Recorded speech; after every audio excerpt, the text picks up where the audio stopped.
மண்ணை சார்ந்த மகாராஷ்டிரா மண்ணை சார்ந்த இன்னைக்கு பாத்தீங்கன்னா காசி விஸ்வநாதர் கோயில், அதாவது தமிழர்கள் செட்டியார்கள் கையில சாவி வைத்து ட்ரஸ்டியாக சேர்மனாக இருக்கக்கூடிய தமிழர்கள் கட்டுப்பாடு இருக்கக்கூடிய காசி விஸ்வநாதர் கோயில திரும்ப பொருத்தமைத்து கட்டி வழிபாடுக்கு வழி செய்தவர் யாருன்னு கேட்டா நகையாபாய்.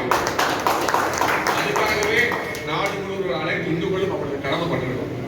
சாதாரண குடும்பத்தை பிறந்து சாதாரண குடும்பத்தில் வந்தாலும் கூட ஒரு ராணியாக மாறி அந்த பகுதி மக்களுக்கு நல்லது செய்து பல துன்பங்கள் துரோகங்களை கடந்து வந்து இஸ்லாமியர்களுக்கு எதிராக, அதாவது இந்த ஞான்பாபின்னு சொல்லுவாங்க, ஒரு மசூதி கட்டியிருக்காங்கன்னு சொல்லி அந்த மசூதி இடிக்கணும்னு சொல்லி கூட இப்போ கோர்ட்ல கேஸ் போயிட்டு இருக்கு. ஞான்பாபி மசூதி கேஸ் போட்டீங்கன்னா வரும்.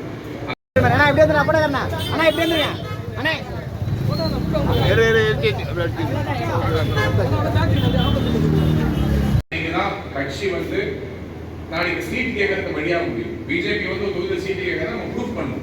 இந்த இடத்துல நாங்கள் ஓட் வாங்கியிருக்கோம், சீட்டை கொடுக்க நம்ம கேட்டு வாங்குற அளவுக்கு நீங்கள் அனைவரும் வேலை பார்க்க வேண்டும், சிறப்பாக செயல்பட வேண்டும், கூட்டணி கட்சிகளோடு ஒருங்கிணைந்து செல்ல வேண்டும். நம்பிக்கையோடு இருங்க, தைரியமாக இருங்க. 2026 முதல் முறையாக தமிழக அமைச்சரவையில் பிஜேபி மினிஸ்டர்ஸ் இருக்க போறாங்க. அந்த மாற்று கருத்து கிடையாது. நம் அனைவருக்கும் மிகப்பெரிய பங்களிப்பு ஒரு சின்ன எதிர்காலம் காத்துக் கொண்டிருக்கிறது. மீண்டும் ஒரு முறை தாமதமாக வந்த மனித மொழிகள், அதனால சீக்கிரம் பேசி முடிச்சிடுறேன். அனைவரும் நீங்க சென்று கட்சி பணிகளை தொடர்ந்து செய்யுங்க. 26 வெற்றி பெற சந்திப்போம்.